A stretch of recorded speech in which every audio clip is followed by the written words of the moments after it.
So attraction করার যে ক্ষমতা, যে এই মেধা, এটা অবশ্যই শিবিরদের অনেক।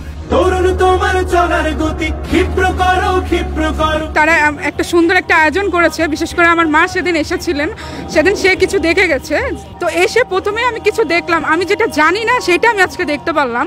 আমি অনেক কিছু জানতাম না, যেমন আমি জানতাম না যে কারাগারে তাদেরকে মানে এইভাবে নির্মমভাবে কারেন্ট শট দিয়ে তাদেরকে এক প্রকার কষ্ট, এটাকে আজাব বলে, আজাব দেওয়া হতো।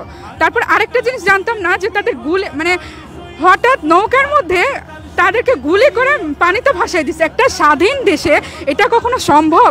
তো এরকম অজানা জিনিস আমি আজকে জানতে পেলাম। আর সত্যি কথা বলতে ছাত্র শিবিরদের, হ্যাঁ ওদের মেধা অন্যরকম। যেমন আমি আসার টাইমে বাইরে দেখলাম এটা কি ট্রেনের মতো, আমি খেয়াল করি নাই, পরে আমার খালামণি আমাকে বলছে এটার ভিতরে মিউজিয়াম টাইপের করেছে। তো আমি বললাম কি যে ওয়াও, কি সুন্দর একটা আইডিয়া। তো তাদের এই আইডিয়ার ভিতরে এসে দেখলাম যে তারা পুরো গণঅভ্যুত্থানে যে যে চিত্র স্বল্পভাবে তুলে ধরেছে, যেমন কারা কারা মারা গিয়েছেন, কারা কারা কিভাবে অত্যাচারিত হয়েছে।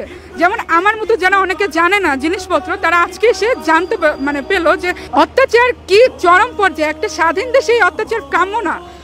আমি আগে ভাবতাম কি যে আচ্ছা করছে যুদ্ধ, ঠিক আছে, মানে এতটা নির্মম কাহিনী ছিল এটা আমার জানা ছিল না, আজকে সেটা দেখতে পেলাম।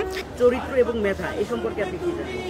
শিবিরের চরিত্র মেধা, আমার তেমন শিবিরদের সাথে চলাফেরা নেই প্রথমত।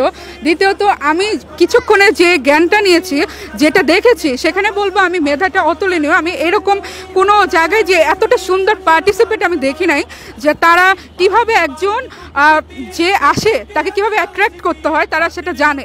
মানে তারা খুব মাস্টার মাইন্ড নিয়ে চলে যে কিভাবে একজন মানুষকে অ্যাট্রাক্ট করা যায়, যেটা অন্য কোনো দলের আমি এটা পাই নাই। তারা খালি কি করে এই মানে চিল্লা, কিন্তু শিবিররা কিভাবে তার দিকে মানুষকে আনতে হয় সেটা তাদের জানা আছে। তারা কিন্তু ডাকে না যে আসো আসো, কিন্তু তারা পরিবেশটাকে এমন করবে যে তুমি যেতে বাধ্য।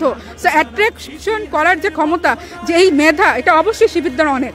এটা এই অনুষ্ঠান দেখে আমি সেটা বুঝলাম। আমার মতো সাধারণ জনগণ যেভাবে অ্যাট্রাক্ট হয়েছে অনুষ্ঠানটার আয়োজন দেখে, সো এটা একটা মেধার বহিঃপ্রকাশ। আর তারা যে শিক্ষার্থীর দিয়ে অনেক উপরে, এটা এই পরিবেশ থেকে বোঝা গেল। অবশ্যই তাদের জ্ঞান মানে অনেক, এবং তাদেরকে আমি আমার পক্ষ থেকে কেন, আমার যারা পরিবারের সদস্য আছে প্রত্যেকের পক্ষ থেকে তাদেরকে আমি অনেক আন্তরিক ধন্যবাদ। এবং আমি তাদেরকে বলবো প্রত্যেকটা শিক্ষা প্রতিষ্ঠানে এইভাবে অনুষ্ঠান উপস্থাপন করে, তাহলে আমার মতো যারা অজানা মানুষ আছে তারা অনেক কিছু জানতে পারবে, শিখতে পারবে, যা আমাদের ভবিষ্যতে অনেক কাজে লাগবে। দিন বদলের সবুজ নিশান শীঘ্র ধরো, শীঘ্র ধরো।